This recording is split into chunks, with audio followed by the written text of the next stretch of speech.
Good afternoon, children. Due to some network problem, the class is starting late today. Now, I had explained you in the last class lesson number 2. Now, today we do the question answers of lesson 2. Answer the following question. What was Jagdish Chandra Bose trying to prove at the Royal Society of London?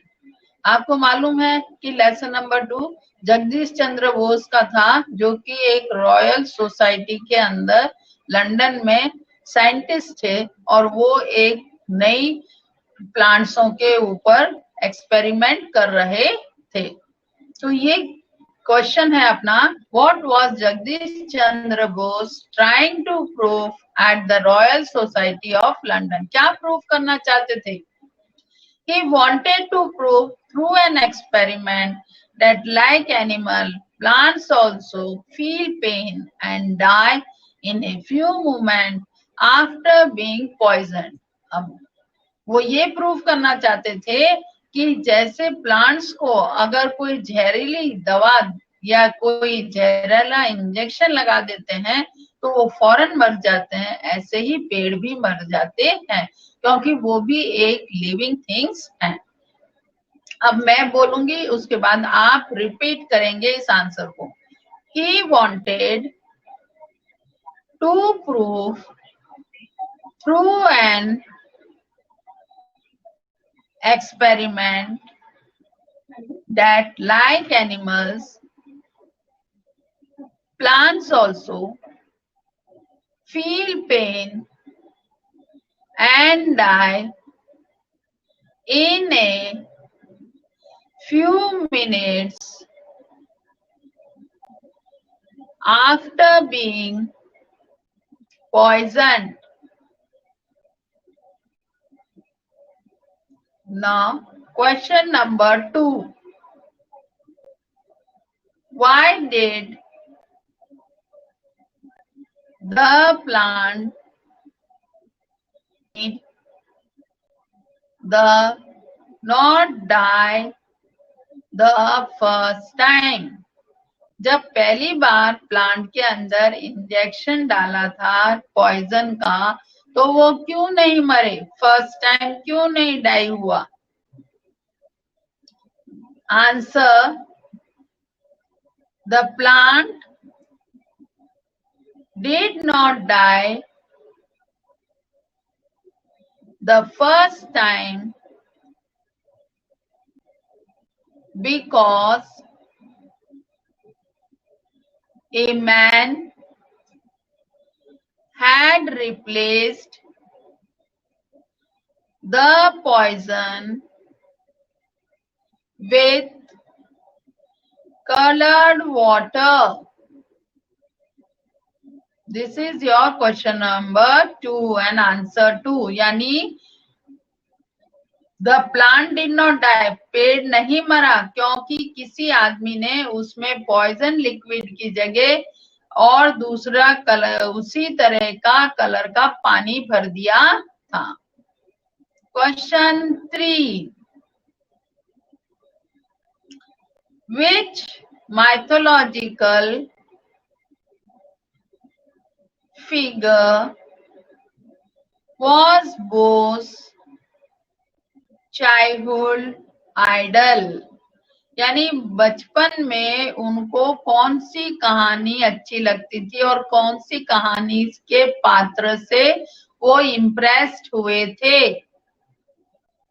Karna of the Mahabharata was his idol, है ना? कर्ण जो था उसके विचारों से, उसके नाम से वो इम्प्रेस्ड हुए थे। तो बोलो, Karna of the Mahabharata was his idol. Number 4. What was Bose's famous statement about his institute.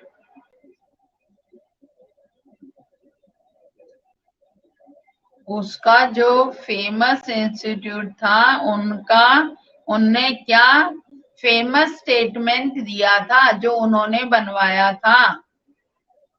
He said his institute is not a laboratory but a temple. उन्होंने कहा था कि यहाँ जो भी साइंटिस्ट यहाँ एक्सपेरिमेंट करें उनके लिए ये लेबोरेटरी नहीं है मगर एक मंदिर है. Now question number 5. Name 2 of Bose's interest besides science. Bose के 2 इंटरेस्ट और भी थे साइंस के अलावा, उनके बारे में आप बताइए. Literature and fine arts. Literature and fine arts. Literature था और फाइन आर्ट्स था. नाउ क्वेश्चन नंबर 3 यानी एक्सरसाइज का क्वेश्चन A3 अपन बोलते हैं match the words and phrases in column A with those in column B. यानी आपको कॉलम A और कॉलम B को मैच करना है इसके अंदर. अब अपन डायरेक्ट आंसर बोलेंगे, है ना. बोर्ड होता तो मैं लिखती, बोर्ड तो है नहीं, इसलिए जिन लोगों के पास बुक है अपनी बुक देखो, जिन लोगों के पास नहीं है तो आप मेरे बाद बोलेंगे, और जिन लोगों के पास बुक है मैंने लास्ट क्लास के अंदर आपको मार्क कराया था, आपने मार्क कर लिया है तो बहुत अच्छा, नहीं किया तो अब आप मेरे बाद बोलेंगे. Early education in Bengali. Early education उनकी कौन सी लैंग्वेज में हुई थी? इन बंगाली. किसकी? जगदीश चंद्र बोस की. द सर्वेंट, उनका जो सर्वेंट था वो कौन था? A reformed dacoit. वो एक रिफॉर्म डेकोट था. Third, Bose studied at. Bose ने अपनी पढ़ाई कहाँ करी थी? Saint Xavier's School Calcutta. Saint Xavier's School Calcutta. Number 4, plants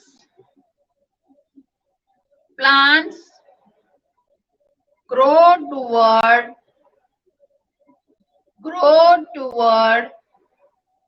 light.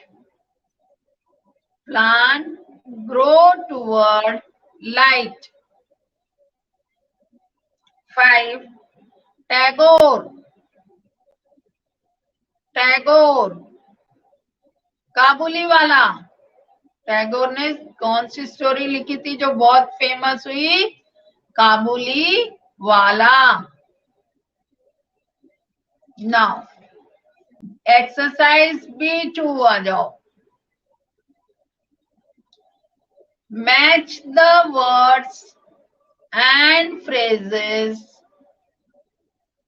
In column A with those in column B to get correct collections. अब देखो आंसर बोलेंगे.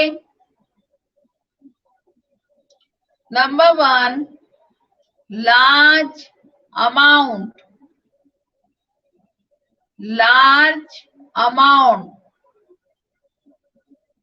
Second, soft drink.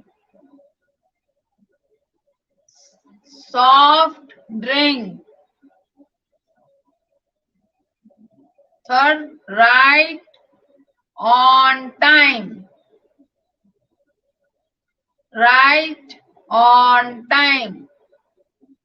Fourth, go aboard.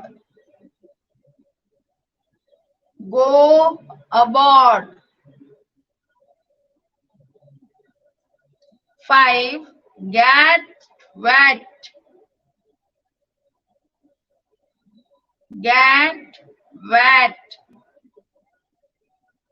6, have a haircut.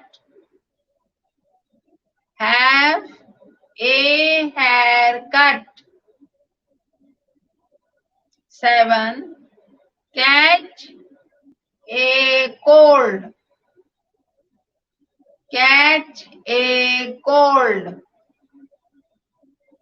And 8, take a taxi.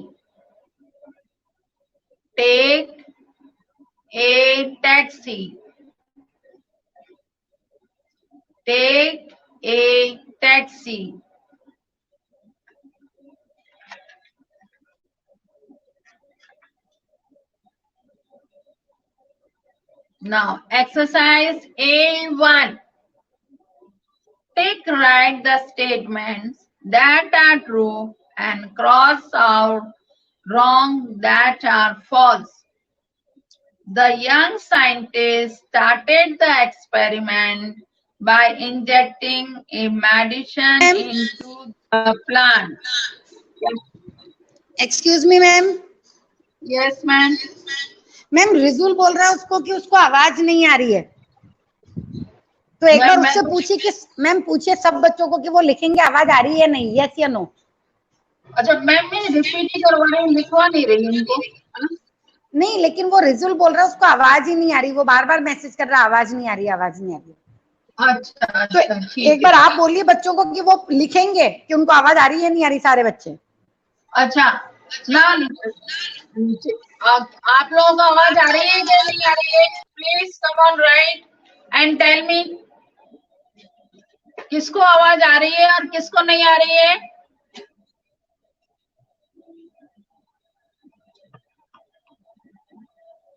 Give me the answer.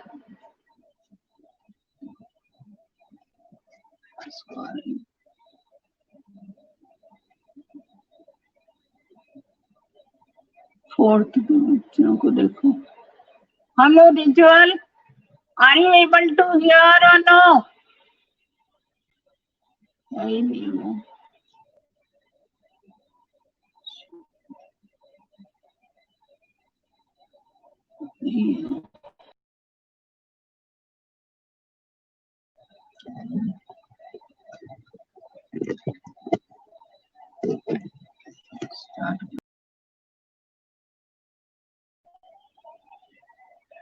Hello, can you hear children?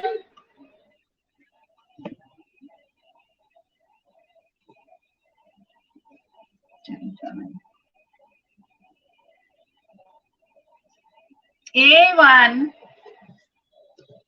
exercise. Write the statement that are true and cross out wrong those that are false.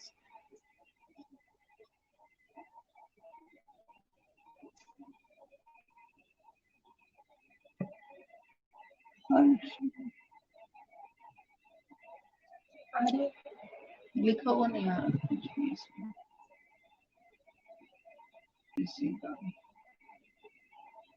The young scientist started the experiment by injecting a machine into the plant.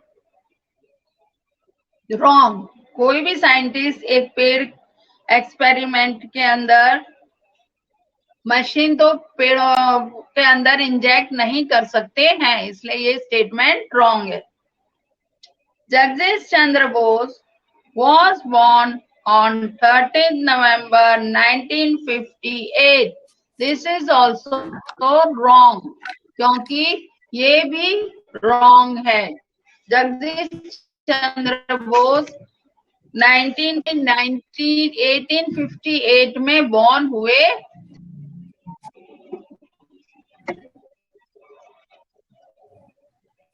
ये देखना कौन आया।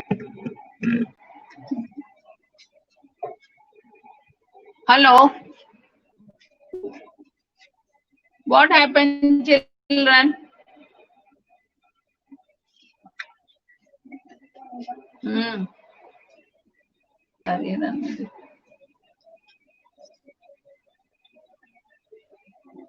दिख ही नहीं था मेरे को। Jagdish Chandra Bose studied at Oxford University. Jagdish Chandra Bose Oxford University में पढ़े थे। रॉन्ग। में पढ़े थे ऑक्सफोर्ड यूनिवर्सिटी में। नंबर 4, the servant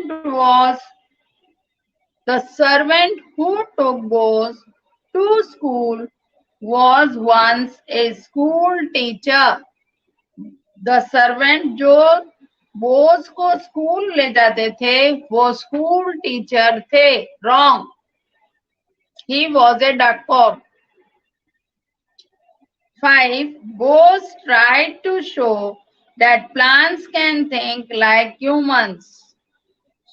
बोस ने ये प्रूफ कर दिया कि प्लांट्स भी ह्यूमन लोगों की तरह ही सोच सकते हैं। That is also wrong. 6, Tagore left a bunch of Champak flowers for Bose. Champak flower का एक गुलदस्ता उनने बोस के लिए छोड़ के आए टैगोर जब उनके घर सबसे पहले मिलने गए। तो ये राइट है। Number 7, Kabuliwala was originally written by Jagdish Chandra Bose. Kabuliwala Jagdish Chandra Bose ने लिखा था। That is wrong. Now children, we have done this exercise. In the next lesson, if you read it, and if you are not able to understand anything, I will write in the WhatsApp question answers.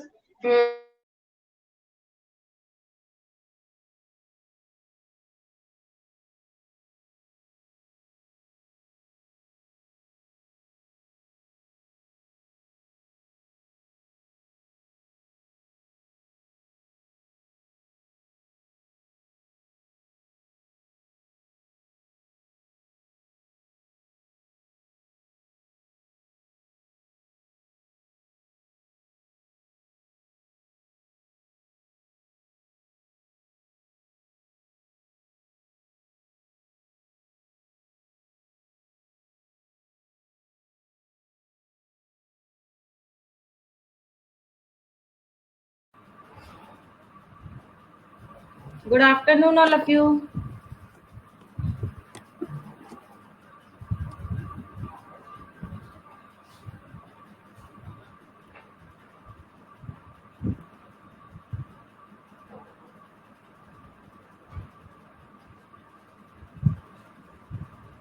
आवाज आ रही है ना मेरी सबको? Good afternoon.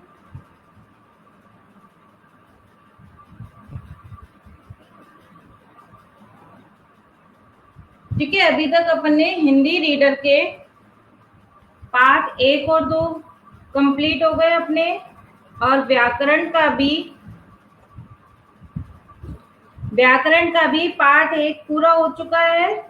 सारे बच्चों ने कर लिया अपनी अपनी नोटबुक में। Good afternoon. सारे बच्चों ने अपनी कॉपी में फर्स्ट चैप्टर कंप्लीट कर लिया? यस या नो?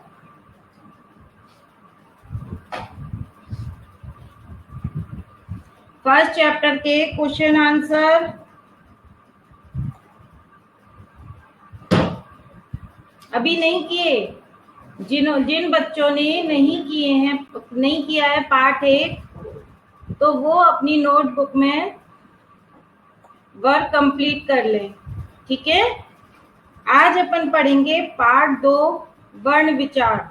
अगर आप लोगों को पार्ट 1 में अगर भाषा और व्याकरण में कुछ समझ में नहीं आया हो या कहीं पे आपको डाउट हो तो आप दोबारा मेरे से पूछ सकते हो। ठीक है, आप दोबारा मेरे से पूछ सकते हो।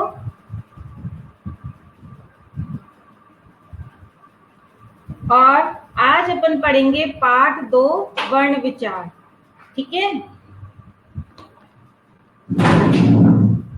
जब हम किसी से बातचीत करते हैं तो हमारे मुख से क्या निकलती है?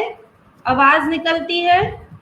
जब भी हम किसी से बातचीत करते हैं तो अपने मुंह से क्या निकलती है? आवाज निकलती है। बोर्ड सबको क्लियर दिख रहा है ना? देखो बोर्ड सबको एक बार क्लियर दिख रहा है? प्लीज आंसर यस या नो।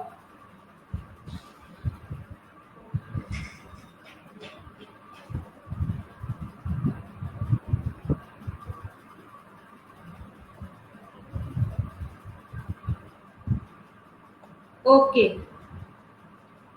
ठीक है, तो अपना पार्ट 2 है वर्ण विचार। जब हम बोलते हैं तो अपने मुंह से जो आवाज निकलती है या ध्वनियां निकलती है, ये ध्वनियां ही क्या कहलाती हैं? वर्ण कहलाती हैं। जैसे आप लोग अपना नाम लिखोगे, ठीक है, कुछ भी नाम ले लेते हैं अपन। जैसे ले लिया अपन ने रानी, आपकी बुक में से ही ले लिया, क्या ले लिया? रानी। अब इस रानी में क्या है? देखो, रा प्लस आ प्लस न प्लस कौन सी की मात्रा है? ये बड़ी की मात्रा। ठीक है, तो ये रानी, वैसे शब्द कितना है? ये एक शब्द। अगर इसको देखते हैं तो ये शब्द कैसा है? आवाज नहीं आ रही मेरी? किस किस को आवाज नहीं आ रही है?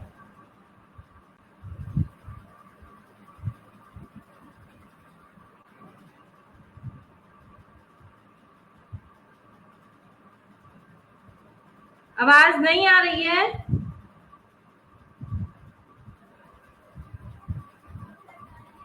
बिल्कुल भी आवाज नहीं आ रही?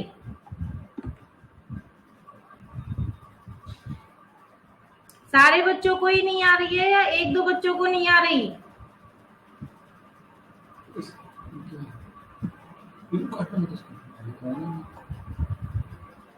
आवाज नहीं आ रही। नेट तो है, इंटरनेट एक्सेस हो रहा है। कृतिका आवाज नहीं आ रही मेरी? कृतिका, अबिका, आवाज ही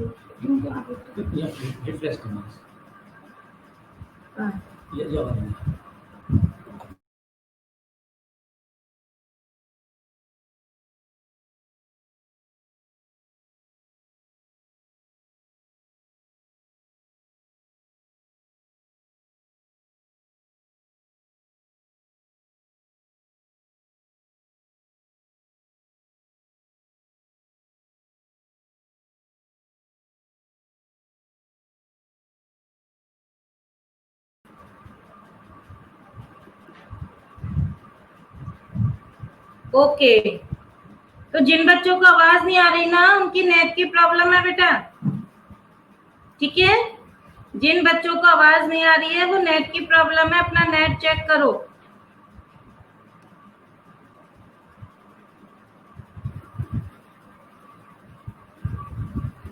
ठीक है, तो ये रानी शब्द है।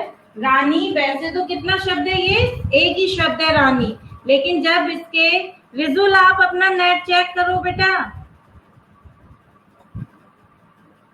ठीक है, और जब अपन रानी का वर्ण विच्छेद कर देते हैं, यानी सारे व्यंजनों को और स्वर को, वर्ण विच्छेद में क्या होता है? अपन सारे जो स्वर हैं और व्यंजन है उनको क्या कर देते हैं? बिल्कुल अलग अलग करके लिख देते हैं। ठीक है। रानी में क्या हो गया, रा, ये रानी है, रा में जब नीचे हलंत लग जाता है तो हलंत का मतलब होता है कि स्वर रहित व्यंजन। ठीक है, इस हलंत का मतलब क्या होता है, स्वर रहित व्यंजन। तो रा में से जब अपन ने आ की मात्रा ये आ हटा दिया तो यहाँ पर क्या रह गया, आधा रा। तो इस हलंत का मतलब होता है, इस हलंत का मतलब है कि स्वर रहित व्यंजन। ठीक है, रा प्लस आ। फिर ये ना, ना में से अपन ने ये बड़ी की मात्रा हटा दी, बड़ी की मात्रा हटा दी तो क्या बन, ना के नीचे हलंत आ गया, और ना में यहाँ कौन सी ई की मात्रा है, बड़ी ई की मात्रा, तो क्या बन गया, रानी। ठीक है,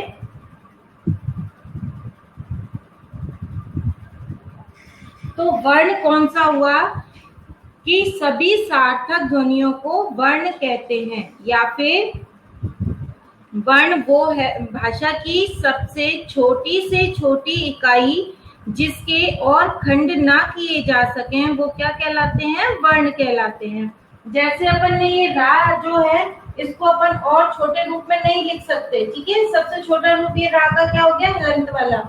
इससे छोटे रूप में अपन रा को नहीं लिख सकते। तो वर्ण की भाषा की वह छोटी से छोटी मूल ध्वनि, अपन अब इसको इससे ज्यादा छोटा नहीं कर सकते ना रा को। तो भाषा की या भाषा की वह छोटी से छोटी ध्वनि जिसके और टुकड़े ना किए जा सकें, वो क्या कहलाते हैं, वर्ण कहलाते हैं। अब जो वर्ण है, वर्ण के अंतर्गत ही क्या आते हैं, स्वर तथा व्यंजन आते हैं। आप हिंदी में स्वर कितने होते हैं, हिंदी में स्वर कितने होते हैं, एक बार चैट बॉक्स पर लिख के बताओ मेरे को।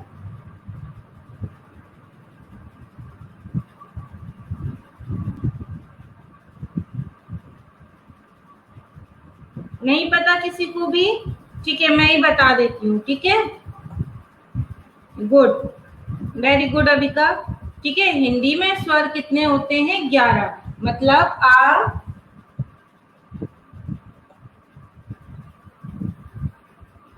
स्वर देखो ये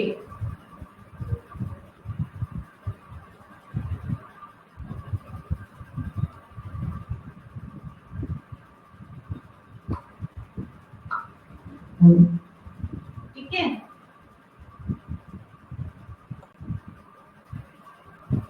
री, ए, आई, ओ, औ। ठीक है, हिंदी में जो स्वर है, पेज नंबर 10, पेज नंबर 10 निकालो। ठीक है, तो हिंदी में ये स्वर होते हैं, और जो अपन छोटी क्लास में आप लोग पढ़ते हो अ और अह। ठीक है, ये दोनों जो हैं अयोगवा कहलाते हैं।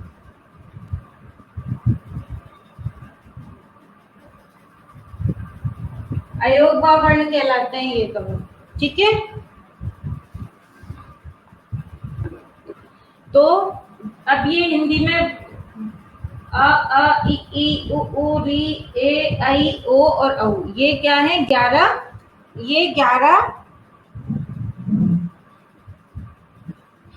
11 स्वर हैं। और जब अपन स्वर का उच्चारण करते हैं तो इनका उच्चारण करते समय हमें किसी दूसरे वर्ण की आवश्यकता नहीं होती। स्वर का क्या होता है, स्वतंत्र उच्चारण होता है, स्वर का स्वतंत्र उच्चारण होता है। हम स्वर का स्वतंत्र उच्चारण होता है। इनका जब अपन को उच्चारण करना होता है तो हमें किसी और वर्ण की आवश्यकता नहीं होती। ठीक है, जबकि व्यंजन जो है स्वर की सहायता से बोले जाते हैं। व्यंजन जो ये क, ख, ग, घ, ण, ठीक है, इसी तरह से ज्ञा तक जो है, ज्ञा से ज्ञानी तक जब अपन व्यंजन लिखते हैं तो इन व्यंजनों का जब हम उच्चारण करते हैं तो किसकी सहायता से बोले जाते हैं, स्वर की सहायता से। देखो जैसे का है, क, तो जब अपन का बोलते हैं तो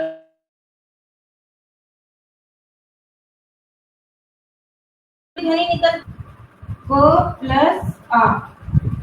तो व्यंजन जो है स्वर की सहायता से बोले जाते हैं। अब है आपके संयुक्त व्यंजन।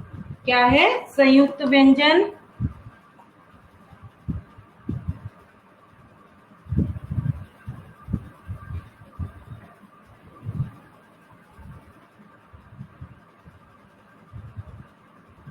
अब आपके देखो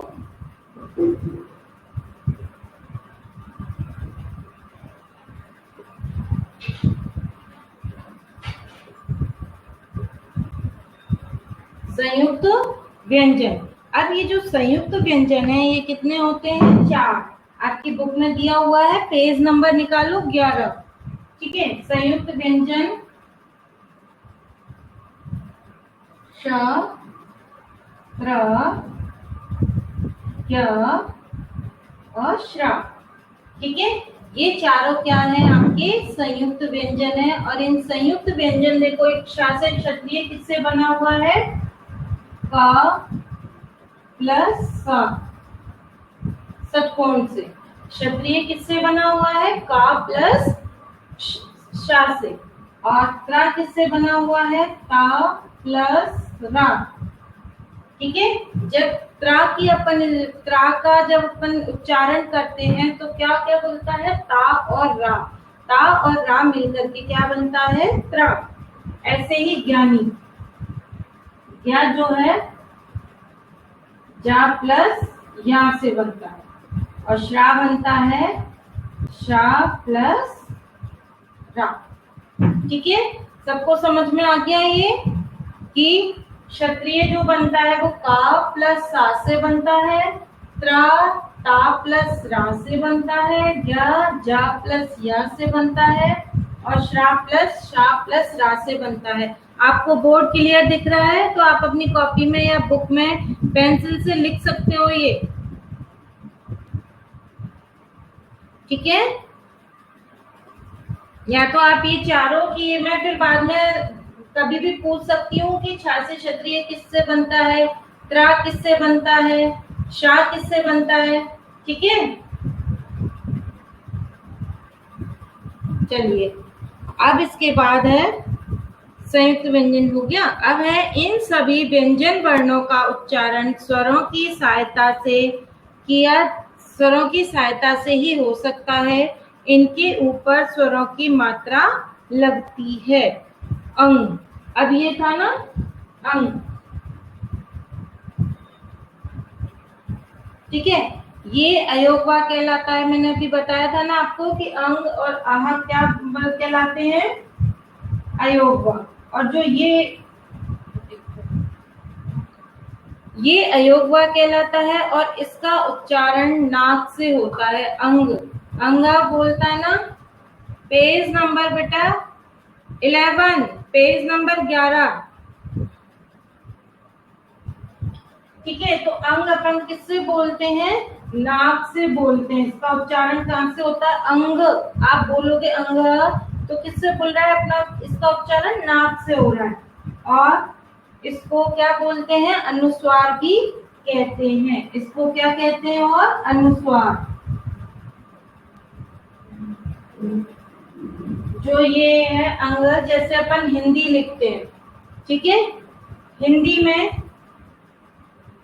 अपन हिंदी ऐसे भी लिखते हैं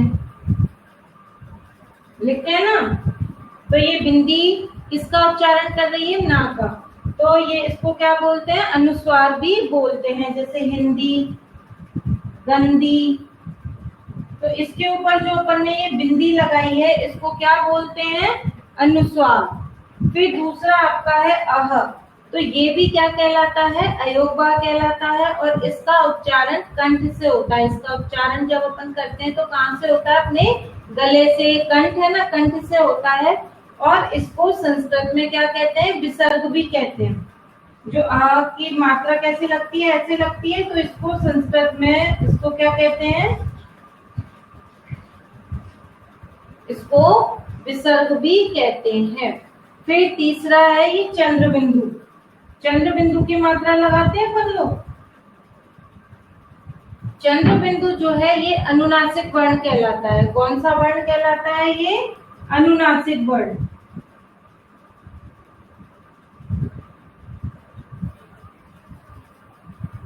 ये अनुनासिक वर्ण कहलाता है क्योंकि इसका उच्चारण नाक और मुंह दोनों से होता है। इसका उच्चारण किससे होता है? नाक और मुंह दोनों से होता है।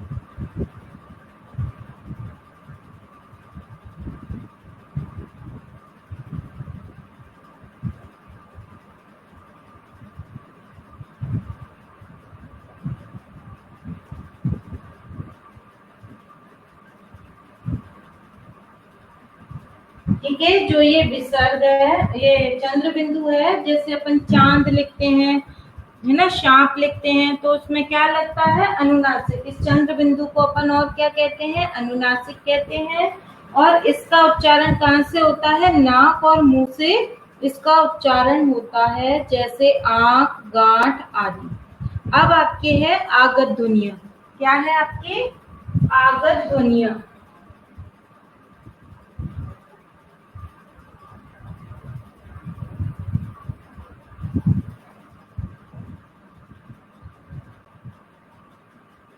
ठीक है, अब है आपके आगत ध्वनियां।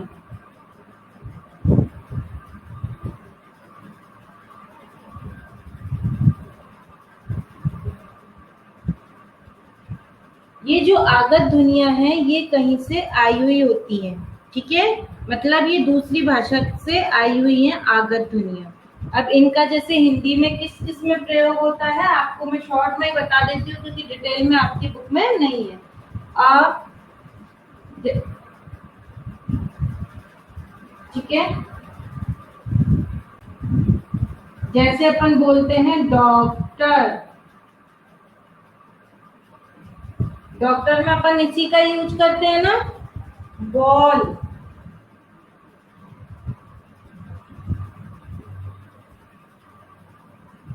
ठीक है, बॉल। और एक होता है ये जा, जा हुआ। यहाँ पे अपन बिंदी लगाते हैं ना, ऐसे जा हुआ, फा हुआ, तो ये उर्दू से आए हुए हैं। इसको बोलते हैं अपन नुक्ता चिन्ह। क्या बोलते हैं इसको? नुक्ता चिन्ह बोलते हैं। ठीक है, जैसे जा से बन गया जरा, जा से बन गया जरा, और फा से बन गया काफी।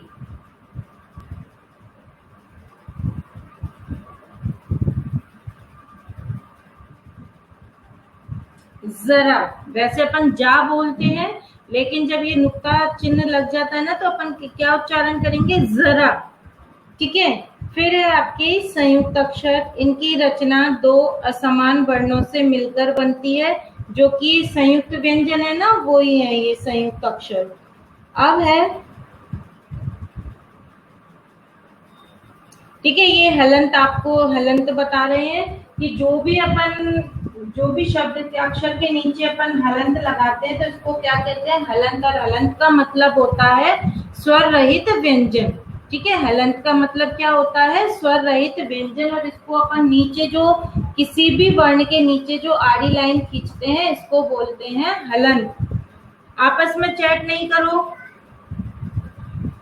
फिर है वर्णों के या शब्दों के। ठीक है, हर सबकी एक भाषा होती है, और उस भाषा को लिखने के लिए क्या होते हैं? कुछ चिन्ह होते हैं। उस भाषा को लिखने के लिए एक चिन्ह होते हैं, और उस चिन्ह को क्या बोलते हैं? लिपि। उस चिन्ह को बोलते हैं लिपि। ठीक है, तो वर्णों या शब्दों के लिखने के ढंग को लिपि कहते हैं।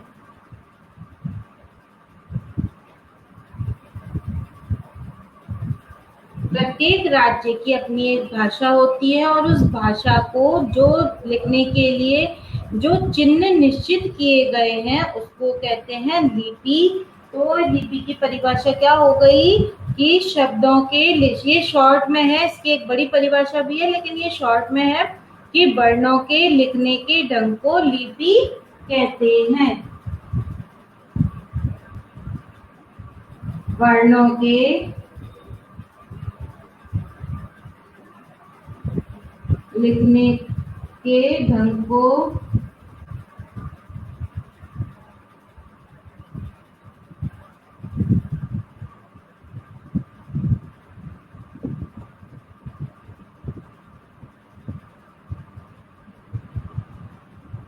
लिपि कहते हैं। ठीक है, और हिंदी जो है देवनागरी लिपि में लिखी जाती है। हिंदी किस में लिखी जाती है? देवनागरी लिपि में। अब आपके पेज नंबर 12 पे देखो, ऊपर स्वर की मात्राएं हैं। ठीक है, और फिर मात्रा लगे शब्द है, क्योंकि हर स्वर का लिखने के लिए कुछ चिन्ह होता है और उस चिन्ह को अपन क्या कहते हैं? मात्रा कहते हैं। जो स्वर होते हैं, स्वरों को जब उसके साथ व्यंजन के साथ लगते हैं ये स्वर, तो वो क्या कहलाते हैं? मात्रा कहलाते हैं। अब रा के बारे में, रा के साथ ऊ और ऊ की मात्रा कैसे लगती है? जैसे ये रा है, ठीक है, जब छोटे ऊ की मात्रा लगाते हैं रा में तो ऐसे लगती है। ठीक है, रा में ऊ और ऊ की मात्रा कैसी लगती है? बीच में लगती है रा के। तो रा में जब छोटे ऊ की मात्रा लगाते हैं तो ऐसे लगती है। ठीक है, और इसी रा में जब बड़े ऊ की मात्रा लगाते हैं, बड़े ऊ की मात्रा कैसे होती है? उल्टी। तो उसमें क्या करते हैं? ऐसे बनते हैं। अब देखो आप, रा इस छोटे ऊ की मात्रा में और बड़े ऊ की मात्रा में डिफरेंस है ना? क्या है? सिर्फ एक घुंडी का। जैसे इसमें अपन ने ये नहीं बनाई है और इसमें इसको बनाया है। ठीक है, पेज नंबर 12, पेज नंबर 12 है। ठीक है, उसी प्रकार से हा वर्ण में भी रा के प्रयोग एवं री की मात्रा को समझें। ठीक है, जैसे ये हा में भी इसमें दे रखा है,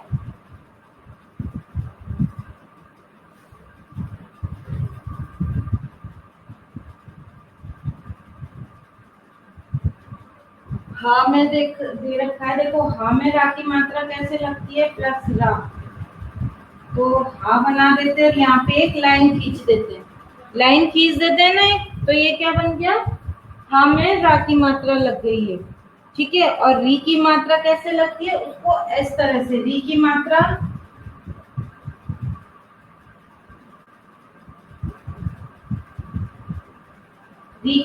ऐसे लगती है।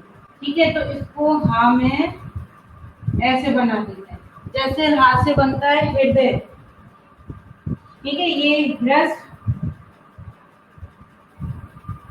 और ये हृदय। ठीक है, हा में रा की मात्रा लग गई।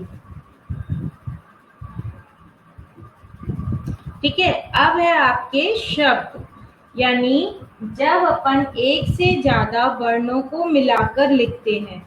जैसे देखो, ये रा प्लस आ प्लस मा प्लस आ। ठीक है, जब अपन इस शब्द को मिला के लिखेंगे तो आप मेरे को चैट बॉक्स पर लिख के बताओ कि क्या शब्द बनेगा। Page number 12, page number 12।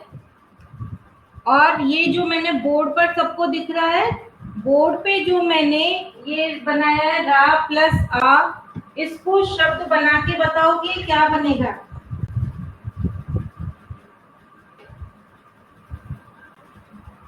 Very good.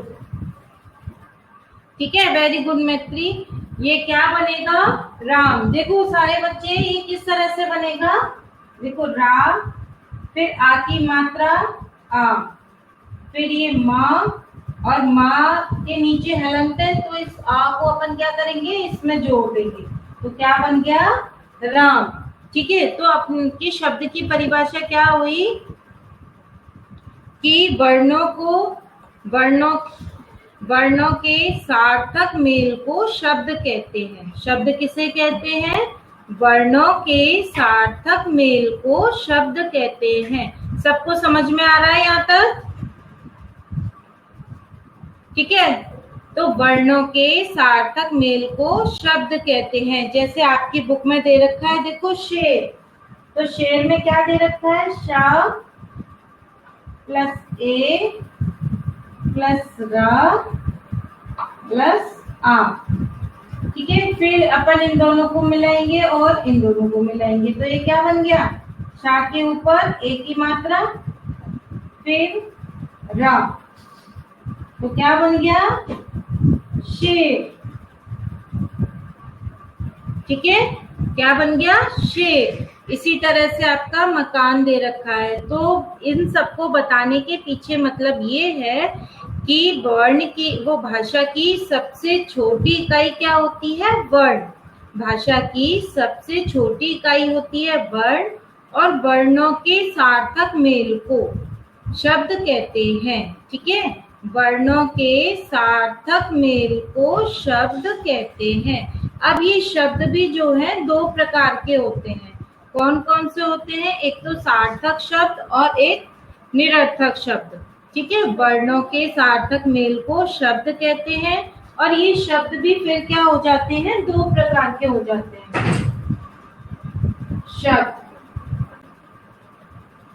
शब्द दो प्रकार के हो जाते हैं, एक तो सार्थक और एक निरर्थक।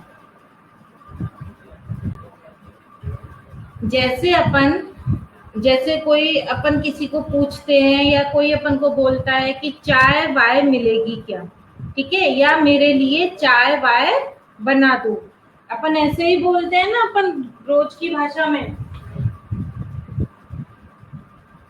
तो देखो, चाय वाय, ठीक है। अब अगर अपन खाली अपन ऐसे बोलेंगे कि वाय बना दो, तो वाय का कुछ अर्थ है? नहीं है ना। तो चाय वाय, चाय कैसा शब्द है? ये सार्थक शब्द। चाय कैसा शब्द है? सार्थक शब्द। और वाय कैसा है? निरर्थक शब्द। चाय सार्थक शब्द है, वाय निरर्थक शब्द है। इसी प्रकार से है आमने सामने। आमने सामने, ठीक है। अपन बोलते हैं तो अपन को तो ऐसा लगता है कि अपन बिल्कुल सही बोल रहे हैं, आमने सामने। लेकिन इसमें आमने सामने में देखो, सामने क्या है? सार्थक शब्द, और ये आमने क्या है? निरर्थक शब्द। अगर अपन खाली आमने का यूज करेंगे तो उसका कुछ भी अर्थ नहीं निकलता। इसका अर्थ कभी समझ में आता है जब हम सामने के साथ इसका प्रयोग करते हैं। यहाँ तक सबको समझ में आ गया ना?